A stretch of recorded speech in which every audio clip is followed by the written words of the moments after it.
Hello, everyone. It's been a little while, so I'm going to briefly reintroduce myself for any new followers. I am Fatima Broxton. I am the owner and CEO of Broxton Education Consulting. And I wanted to get on today and talk about, just this framework, this mindset of they are taking our jobs, right? I'm sure you have heard that, have heard it a lot. It's a mindset that some people have here in the United States. This fear, this animosity of others taking over, of they are taking our jobs. Okay? So it's very much easy, a knee-jerk reaction to blame other people for one's lack of success, right? It's not all that common to kind of self-reflect, right? That if one doesn't have a job or one is not in the position in society they want to be, it's very easy to look at, new immigrants to an area and be like, it's them, right? It's their fault. They're taking my job. They're in my seat in college or something like that. Okay. I'm going to go into a little academic spiel, but before I get into that, I want you to sit with a question. If this is a mindset that you have or you know someone who has this mindset, I want you to consider how long you have been in the United States. Have you been here for decades? Has your family, your bloodline been here for centuries, right? For some, that's the case. So I want you to sit there with that, okay? And I want you to consider what in that time have your lineage done with the American dream? Okay?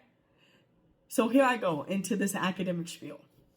So I want to talk to you about what's called zones in transition.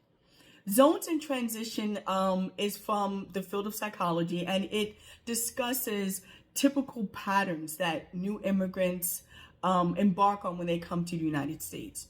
So very typically when immigrants come to the United States, they move into areas that already established groups view as undesirable, okay?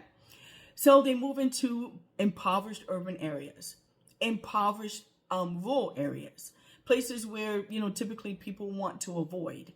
And they also, while they're there, they take on these undesirable jobs, these jobs that, established groups are typically not looking for, typically not applying for. So the pattern is that they do that. They move into these impoverished areas. They take on these jobs that no one else wants. And they go from maybe, living in a rooming house or living with a bunch of people. And they work their way up, and then they're able to get their own apartment, say. And then now, they have a car, okay? Now, over time, that same immigrant group, they will, establish themselves, and then their children will move from working these undesirable jobs to moving into, I'm just going to use as an example, they may, take the civil service exam, and now they work for the post office, okay? So now this second generation, the children of the original immigrant group, now they have better income. They're able to live in a better place. So maybe they move out of the urban center and now they're living maybe further out, maybe on the outskirts of the urban area to a better neighborhood. Okay? Then those children who, have from the work of their parents been able to move up and now they're living in a better neighborhood and they have maybe a bigger apartment and they have a nicer car than their parents did. So that generation then in turn sends their children to college. This is the pattern of the zone in transition. When they send their children to college, those children move outside of the city altogether. This is the typical pattern. And then now they live in the suburbs. And now their children go to, schools with greater access, with greater funding, and so on and so forth. And then their children, maybe go to grad school, and it goes on and it goes on. And you see that they are growing. Okay? That is the typical pattern of immigrant groups that come to the United States.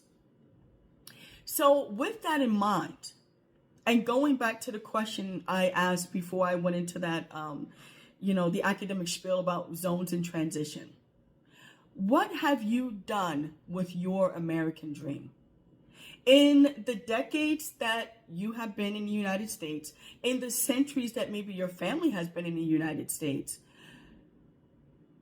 you should not begrudge new immigrants, because why would you, after being established here, be in competition for the same jobs? The whole idea of they're taking our jobs is nonsensical, right? And it would, I would say that would beg you to reflect. Why, after decades, after maybe centuries of being here in the United States with access to the American dream, would you be concerned with the jobs that new immigrants are working when they come to the United States? I want you to sit with that and think about that. Because as I said before, it's easy to blame others. But what have you done with your American dream?